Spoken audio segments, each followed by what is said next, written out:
شروع کرتا ہوں اپنے رب کے بابرکت نام سے جو بڑا مہربان اور نہایت رحم کرنے والا ہے۔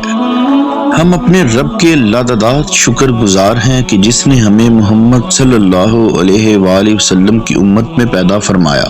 اے پروردگار، ہمارے ساتھ جڑے ہر رشتے کی حفاظت فرما، بیماروں کو شفائے کلی عطا فرما اور ہمارے رزق میں برکتیں اور رحمتیں نازل فرما، آمین یا رب العالمین۔ رمیز وائس کے تمام ناظرین کو خوش آمدید کہتے ہیں۔ حضرت داؤد علیہ السلام کی قوم کے 12,000 یہودی بندر ہو گئے۔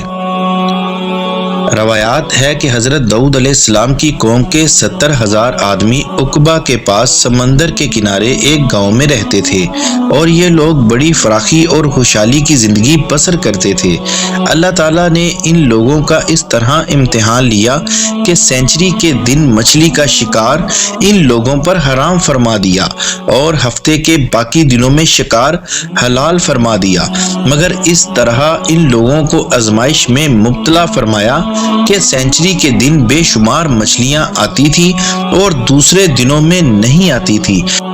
تو شیطان نے ان لوگوں کو یہ ہیلا بتایا کہ سمندر سے کچھ نالیاں نکال کر خشکی میں چند حوض بنا لو، اور جب سینچری کے دن ان نالیوں کے ذریعے مچھلیاں حوض میں آ جائیں تو ان نالیوں کا منہ بند کر دو اور اس دن شکار نہ کرو، بلکہ دوسرے دن آسانی کے ساتھ ان مچھلیوں کو پکڑ لو۔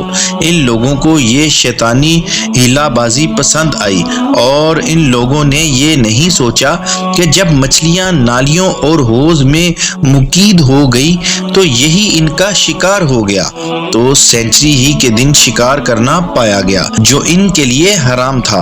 اس موقع پر ان یہودیوں کے 3 گروہ ہو گئے۔ کچھ لوگ ایسے تھے جو شکار کے اس شیطانی ہیلے سے منع کرتے رہے اور ناراض و بیزار ہو کر شکار سے باز رہے، اور کچھ لوگ اس کام کو دل سے برا جان کر خاموش رہے اور دوسروں کو منع نہ کرتے، بلکہ منع کرنے والوں سے یہ کہتے کہ تم لوگ ایسی قوم کو کیوں نصیحت کرتے ہو جنہیں اللہ تعالیٰ ہلاک کرنے والا ہے، یہ سخت سزا دینے والا ہے۔ اور کچھ وہ سرکش و نافرمان لوگ تھے کہ جنہوں نے حکم اللہ کی اعلانیہ مخالفت کی اور شیطان کی ہیلا بازی کو مان کر سینچری کے دن شکار کیا اور مچھلیوں کو کھایا اور بیچا بھی۔ جب نافرمانوں نے منع کرنے کے باوجود شکار کر لیا تو منع کرنے والی جماعت نے کہا کہ اب ہم ان مصیبت کاروں سے کوئی ملاپ نہیں رکھیں گے۔ چنانچہ ان لوگوں نے گاؤں کو تقسیم کر کے درمیان میں ایک دیوار بنا لی اور آمد و رفت کا ایک الگ دروازہ بھی بنا لیا۔ حضرت داؤد علیہ السلام نے غضبناک ہو کر شکار کرنے والوں پر لعنت فرما دی۔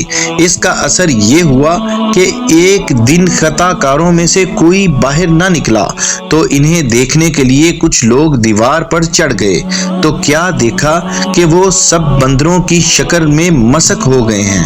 اب لوگ ان مجرموں کا دروازہ کھول کر اندر داخل ہوئے تو وہ بندر اپنے رشتہ داروں کو پہچانتے تھے اور ان کے پاس آ کر ان کے کپڑوں کو سونگھتے تھے اور زاروں کی طرح رونے لگتے، مگر لوگ ان بندر بن جانے والوں کو نہیں پہچانتے تھے۔ ان بندر بن جانے والوں کی تعداد 12,000 تھی۔